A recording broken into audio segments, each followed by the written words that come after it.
sallallahu alaihi wasallam. Why? Because the daughter of Umar, Sayyidina Hafsa radiallahu ta'ala anha, was the wife of Rasulullah. So he came rushing to Rasulullah sallallahu alaihi wasallam, and he asked for permission to enter. Now on normal occasions, wherever there was the Messenger of Allah with him, you would always find either Abu Bakr, Umar, Uthman and Ali. They didn't even need permission to enter the gatherings of Rasulullah. Now this was the first time where Umar is asking for permission, and permission is not being given to him. So this thought crosses his mind. Okay, maybe Rasulullah sallallahu alaihi wasallam thinks that Umar has come today to plead on behalf of Hafsa and to make sifarish and intercede on behalf of Hafsa. So he says to our beloved Prophet Muhammad sallallahu alaihi wasallam, O Messenger of Allah, I swear by the one who has sent me, I have not come to you to intercede or plead on behalf of Hafsa. O Messenger of Allah, my love for you is such that if you were to just indicate, I would behead Hafsa with my own hands and her head would be at your feet. This was the love that he had for Rasulullah sallallahu alaihi wasallam, more love than his own flesh and blood. When it came to the deen of Allah, there was no distinction between friend and foe. So much so that the great Amr ibn al-As radiallahu ta'ala, the governor of Egypt, he himself relates, he says, after Rasulullah sallallahu alaihi wasallam and Abu Bakr, I have never seen anyone that feared Allah more than Sayyidina Umar Farooq radiallahu ta'ala. And then he relates this incident, explaining, the fear Sayyidina Umar Farooq radiallahu ta'ala had for Allah. He says, I was in Egypt in my residence one day, and I received the news that the sons of Umar have come as mujahids to Egypt.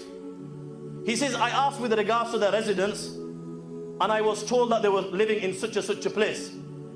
But he says, prior to this, I had received a letter from Umar. And in that letter, Umar was warning me.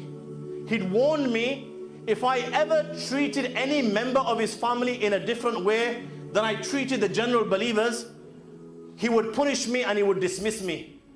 So he says, out of the fear of their father, when his sons came to Egypt, I did not go to their house, and nor did I give them any gift whatsoever, and we let it be like this. He says, till one day what happened was, the Sayyidina Umar Farooq radiallahu ta'ala anhu's son came knocking on the door with one of his companions saying, implement the law of Allah upon us, we were intoxicated last night. Sayyidina Umar al-As radiallahu ta'ala anhu says, I sent them away. I told them off and I sent them away. He says, his son said to me, if you don't punish me, I will tell my father on my return. Amr ibn al-As radiallahu ta'ala anhu says, I knew inside, if he told his father would punish me and he would dismiss me immediately. He says, meanwhile, his other son Ibn Umar radiallahu ta'ala anhu came, and out of respect for the son of Umar, I told him to come and sit at the front of the gathering. But he refused, saying that these type of things my father doesn't like, and he sat at the back of the gathering. Now in those days, what would happen is anyone that took intoxicants would be beaten, but at the same time his head would be shaven.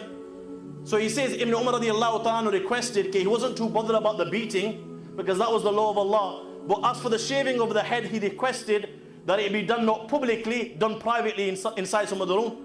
Ibn al-As radiallahu ta'ala says, I took them in the courtyard and I beat them both. And then Ibn Umar took them inside one of the inner chambers, one of the inner rooms, and shaved their heads. Now the punishments were implemented and carried out. He says, we left it to this, there was no need of telling Umar. Now one day a letter comes from Umar, and this is what the letter read. Sayyidina Umar Farooq wrote, Min Abdullah Amir al-Mu'mineen ila al-Asi ibn al-Asi ajibtu laka ya ibn al-Asi wa li jur'atik alayya. This is what he wrote. From the servant of Allah, Umar, commander of the faithful, ila al-Asi, to the disobedient one. Ibn al-Asi, the son of a disobedient one. And he said to Amr ibn al-As, Amr ibn al-As, I am so surprised at you. How you went against my instruction, in spite of the fact that I made you the governor of Egypt, and I gave you preference of those that participated in Badr because of what I seen inside you, but you did what you did. You gave preference my son by punishing him in the courtyard and not treating him like you would treat the general believers. When this letter of mine reaches you, you are dismissed from your position. Send my son in a gown on a camel so he realizes the evil of his deed. Now when Sayyidina Amr al-As radiallahu ta'ala received this letter, he wrote back, swearing by Allah that I did not treat your son differently. There are many people who I have punished in the courtyard, Muslims, non-Muslim alike. And he says, I did as his father requested, in a gown, on a camel, I sent him immediately to Medina al-Munawwara. Now, in spite of the fact that the punishment of Allah had already been implemented and he'd been punished, but such was the personality of Sayyidina Umar Farooq radiallahu ta'ala, on such high standards that he'd set for himself and for his family, that when his son got to Medina al-Munawwara, he began to beat him. Abdurrahman ibn Auf radiallahu ta'ala from the Ashari Mubashara began to Islam. Umar, let him be, let him be. The punishment of Allah has been implemented. But Sayyidina Umar radiallahu ta'ala kept on beating him, kept on reproaching him. The child began to say, oh, Abba, you're going to end up killing me. He kept on hitting him. My friends, the narrationers go as far as saying, the child fell ill as a result. And after a few days, the child expired. The child died. This was Umar when it came to the deen of Allah subhanahu wa ta'ala. No distinction between friend and foe. He became the greatest leader mankind. Greatest leader mankind. You know, here they've made an appeal and we're struggling to actually volunteer. You know, they're not even asking you for your money. All they're asking is, you know, to volunteer and to see if you can collect £2,000. And here you have Umar Farooq radiallahu ta'ala anhu becomes the greatest leader mankind has ever seen. You know, the superpowers of the time were Persia and the Rome. You know, you could equate that in this day and age with America and China. He conquered both superpowers. He conquered Armenia, Iraq, Iran, Azerbaijan, Tabaristan, Khurasan, and the list continues. 2.25 million square miles of land Umar conquered in 10 years with stability. The miracle is the stability, that he conquered millions and millions of miles of land, and whichever land he conquered, there was stability. And the reason there was stability, because of the justice of Umar Farooq radiallahu ta'ala anhu. And the way he took care of those that declared La ilaha illallah. Do you know how difficult it is for a qawm to leave the deen of their forefathers and then just accept this new madhab and then not to revolt and renegade? You know, country after country he's conquering. He's in Medina al-Munawwara in the masjid of Rasulullah sallallahu alaihi wasallam, and sometimes you have the treasures of Nahawan, they are thrown at his feet. Sometimes it's the treasures of Nakhir Jan, rubies, diamonds worth millions.